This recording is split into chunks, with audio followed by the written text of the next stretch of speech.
House Resolution 897, the clerk will read. Speaker Moore, Representatives Rudell, Pare, Hardister. House Resolution 897, a House resolution urging Congress to support the nation of Israel in response to the unprovoked attacks the General Assembly of North Carolina enacts.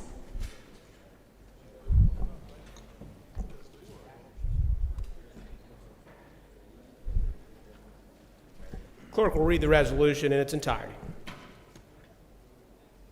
House Resolution 897, a House resolution urging Congress to support the nation of Israel in response to the unprovoked attacks. Whereas, on October 7, 2023, the terrorist organization Hamas launched an unprovoked attack on Israeli civilians. And whereas innocent men, women, and children have been captured and killed by Hamas terrorists. And whereas Israel declared war against Hamas on Sunday, October 8, 2023, and whereas Israel and the United States of America are close friends and allies thanks to the 75-year partnership between our two countries built on mutual interest and shared democratic values. Now, therefore, be it resolved by the House of Representatives, the United States Congress is urged to offer full and unequivocal support of Israel financially and otherwise for as long as it takes for Israel to bring justice in light of the unprovoked attacks on innocent Israeli civilians.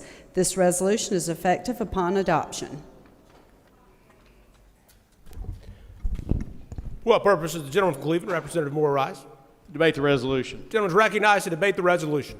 Members, first off, I want to start off with thanking the body for its indulgence today, and we've taken a lot of business today up, and the body has debated these thoroughly, and I just appreciate the manner in which all these matters have been dealt with. This is an opportunity, I would say, for us to end the day in a very united way, to take a stand and to make a statement, not as Republicans, not as Democrats, but as Americans. Many of you have seen firsthand on the news what is happening right now as we're in here able to freely debate and discuss and take up the people's business, what's happening on the other side of the world in the state of Israel. The attack that's been brought on that community, the death, the destruction, the unprovoked violence brought against that nation simply because of their religious beliefs.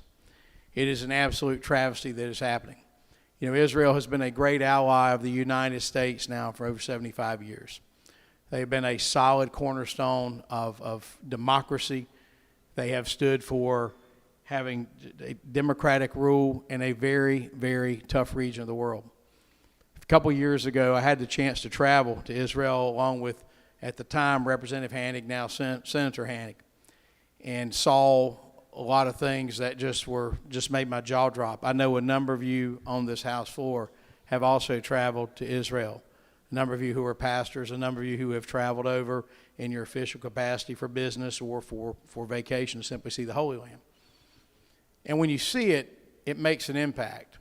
And when you see these areas, and I had a number of members when we saw this happening and we knew we were coming into session, they say, we wanted to do something. We wanted to take a stand on behalf of the state of North Carolina and make our voices known that we stand with Israel, that we stand for protecting these people, we stand for protecting this nation because it's what's right. I mentioned that trip from a couple of years ago that we attended. There was a kibbutz that we visited. For those who don't know, a kibbutz is like a community, has a farm or other industries there that are kind of self-supporting and trade. We visited a kibbutz right along the border of Gaza.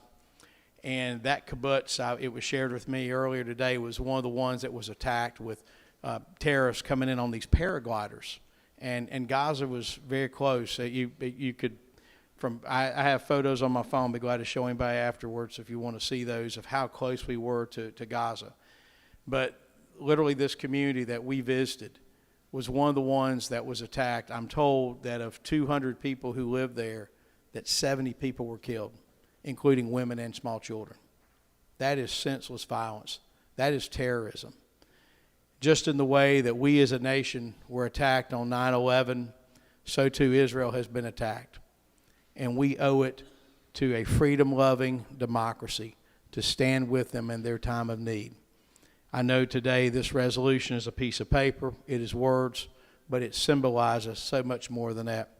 I can only hope that our friends in Washington will follow suit and we'll stand by our friends in Israel. With that, I urge the body's support.